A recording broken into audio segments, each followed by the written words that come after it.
ඉතින් කොහොමද ඔයාලට හෂයන් ජැපෑන් මගේ YouTube channel එකට ඔයාලා හැමෝම ගොඩාක් ආදරයෙන් පිළිගන්නවා.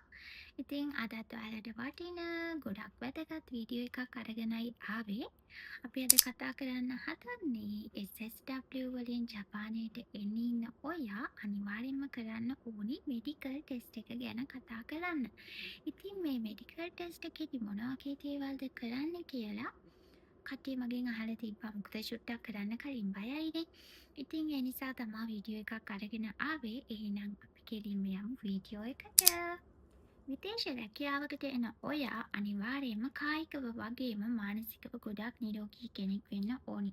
ඉතින් ඒක චෙක් කරගන්න තමා මෙයාලා මෙඩිකල් ටෙස්ට් එකක් ඉල්ලන්නේ.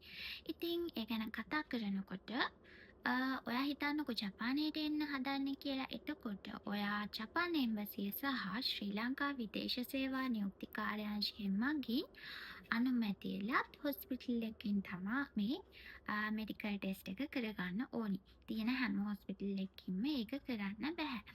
ඉතින් ඒ ගැන නම් ඔයා ලොකුවට බය වෙන්න ඕනි නැහැ. මොකද ඔයා ඒජන්සියක් හරහා එනවා නම් ඒජන්සියෙන් ඔයා යන්න ඕනි තැන හරියටම කියනවා. ඉතින් ඊළඟට අපි යන්න හදන්නේ වීඩියෝ එකේ වැදගත්ම කොටසකට. ඒ තමා මෙඩිකල් ටෙස්ට් එකේදී මොන වගේ ටෙස්ට්ද කරන්න කියලා. ඉතින් එතනදී කොටස් කිහිපයක්ම තියෙනවා. එකක් තමා ශාරීරික පරීක්ෂණය. ශාරීරික පරීක්ෂණයේදී ඔයාගේ බර, උස ඊළඟට BMI යගේ චෙක් කරනවා. ඊටත් අමතරව රුධිරයේ පීඩනය, ඒ කියන්නේ බ්ලඩ් ප්‍රෙෂර් එක චෙක් කරනවා. ඉතින් ඔය ටික තමා ශාරීරික පරීක්ෂණය යටතේ ඔයාලට දෙන්න පුළුවන් වෙන්නේ. ඊළඟට ඔයාගේ ඇහි පෙනීම කොයි වගේද කියලා පරීක්ෂා කරනවා. එතනදී යම්කිසි දුරක තියෙන බෝඩ් එක අකුරු සංකේත ඉලක්කම් වගේ දේවල් ඔයාගේ එක ඇහැක් වහලා අඳුනා ගන්න දෙනවා.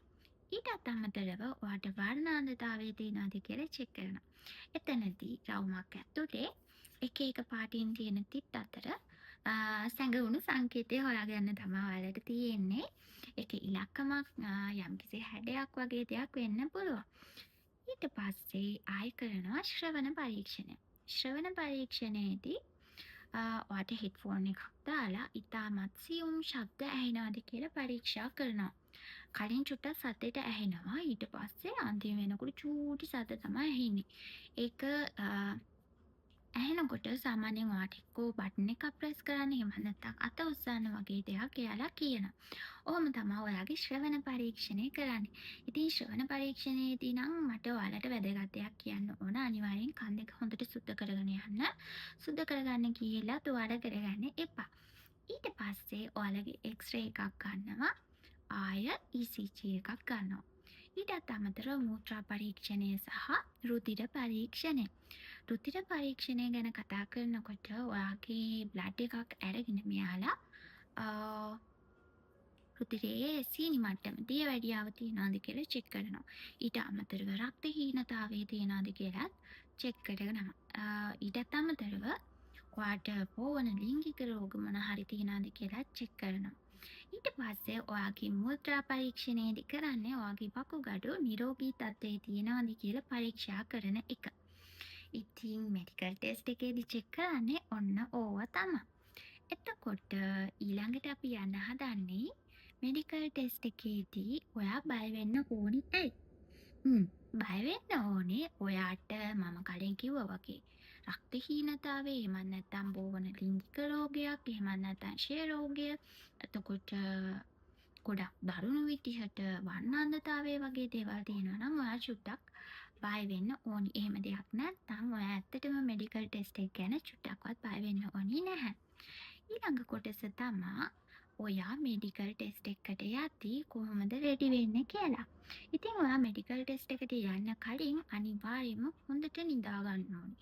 ඇඟ ගොඩක් සැහැල්ලු, ඒ කියන්නේ මහන්සි වෙච්ච ඇඟක් එක්ක ගියාම ඔයා ගොඩක් මහන්සි වෙලා මෙඩිකල් ටෙස්ට් එකට ගියොත් එක එක හේතු එක්ක ඔයාව ෆේල් වෙන්න පුළුවන්. ඒ නිසා හොඳ නිින්දක් අරගෙන හරිම සැහැල්ලු විදිහට මෙඩිකල් එකට යන්න.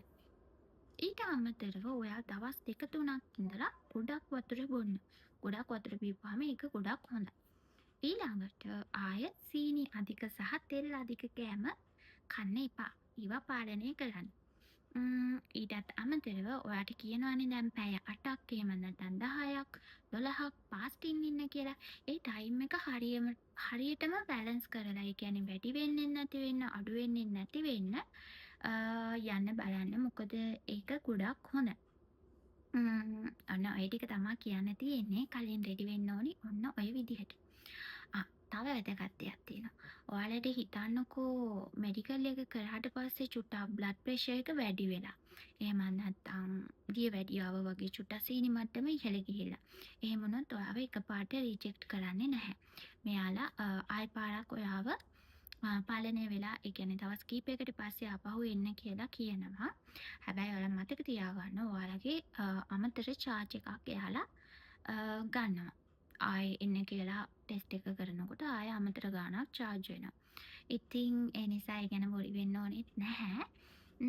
මෙඩිකල් ටෙස්ට් එක ගැන ওই දේවල් තමා මට ඔයාලට එකතු කරන්න තියෙන්නේ. එහෙනම් ඉතින් මෙඩිකල් ටෙස්ට් එකට බොරුවට බය වෙන්න එපා. එහෙනම් හරිම සැහැල්ලුවෙන් ඔයාලට දැන් ගිහිල්ලා මෙඩිකල් ටෙස්ට් එක පාස් වෙන්න පුළුවන් එකපාරින්ම. මං හිතනවා මේ වීඩියෝ එක ඔයාලා හැමෝටම ගොඩක් වැදගත් වීඩියෝ එකක් වේවි කියලා. එහෙනම් වීඩියෝ එක හොඳයි නම් ලයික් කරන්න, කමෙන්ට් කරන්න, ෂෙයා කරන්නත් අමතක කරන්න එපා. channel එක subscribe කරලා එකතු වෙලා ඉන්න. ඉස්සරහට තවත් වැදගත් වීඩියෝ අරගෙන එන්නම්. එහෙනම් අදට මම මෙතනින් මේ වීඩියෝ එක ඉවර කරන්න තමා හදන්නේ. එහෙනම් ආයෙ දවසක එන්නම්. bye bye.